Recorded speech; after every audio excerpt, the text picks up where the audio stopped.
Well, hello everyone. This is Wilson Cole. I'm president of Backdoor Hiring Solutions and Adams, Evans, and Ross, and I want to take a moment with you to discuss some of the things that you probably don't want to have in your contract. Now, I can tell you, certainly consult with your local attorney. What I'm going to give you is collection advice, not legal advice, but I can also tell you this is why everybody hates attorneys, is because it's never black and white. It's always going to be shades of gray.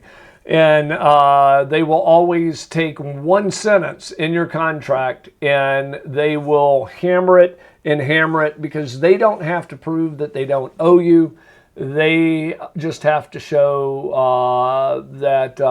or basically you have to prove that they owe you. And some of the phrases that the attorneys will use is whenever our clients will put in there, if we send you over qualified candidates and you hire them, a fee is owed. Number one, don't put in qualified candidates because that's subjective. And I can tell you, the attorneys will say things to us like, well, they didn't last 2 weeks or they didn't last 2 months, so they obviously weren't qualified. Or they'll say, well, they weren't qualified for the VP of sales, so we hired him as a regional sales manager, so he wasn't qualified for the original position. So using fluff words such as qualified, not a good thing to put in your agreements. Another thing is that if you hire them and from us and not from another source, then a fee is owed. That gives them a back door to pretty much dispute anything because let's say you send over a company or send over a candidate to a company and then 2 days later somebody gives them an internal referral. They can say, well, we hired them from another source. I mean, basically it just needs to be, hey, we're going to present candidates. If you hire them, 12 months from our last presentation or discussion, a fee is owed. And if you hire them in any position, job-specific agreements are a loser and just, in my opinion, a way for them to steal your candidates to use on another position just over the horizon. So remove all of those fluff sales words. And I'm a firm believer, and as I tell you, everybody hates attorneys because it's shades of gray. I tell our folks that every day.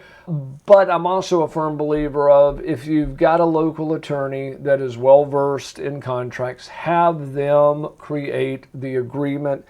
Yes, it may cost you several $1,000s. Yes, it may be a little painful, but I tell you what, if it helps you collect it, because I can tell you 70% of the collection effort on us is enforcing that agreement. And if it's a poorly written agreement, we've lost 70% of our muscle and things on those lines. So I'm always a firm believer of have a local attorney, put it together. And then also know what you're signing. We have so many folks go out there, and Steve Smith, live over in Delaware, gives Fred Jones his contract, and Fred gives it to Betty Sue, and next thing you know, 2 years later, Gene Simpson has the account, and he's in California, the debtor's in Utah, and they turn it over to us for collection, and we look at it, and they say, well, we want to go ahead and sue them. And they have an exclusive jurisdiction in the state of Delaware. They've never been to the state of Delaware. The debtor has never had anything to do with Delaware. Our client has nothing to do with Delaware. The candidate, no one has anything to do with the Delaware issue. And the only reason it's in there is because 5 recruiters ago, somebody shared it with a buddy, and he happened to be located in the state of Delaware. So just be careful on that. But the easiest thing to do is just remove any fluff words and put a signature line on the agreement. We're seeing more and more of these agreements come in where it's a sales letter. It is not an agreement. There is nowhere even for your client to sign. So get with an attorney, local attorney, to help draw it up. If you're one of our clients, we handle collections for you. We can give you our best practices agreement, which has a lot of those safeguards in there, but I still recommend its nuances in each state. Have a local attorney take a look at it as well. If we can help you find a demo or find backdoor hires and do a demo for you, go visit us over at backdoorhires.com. If you have a collection need, go visit us over at staffingdebt.com and book a 30-minute consultation with one of our credit and collection consultants. Hey guys, it's Wilson again, and this video was brought to you by Backdoor Hiring Solutions. And if you like the content, make sure that you click the like button, and also if you want to receive additional videos, then please make sure to subscribe to our channel. If you'd like to learn more about our software, please visit our website at backdoorhires.com.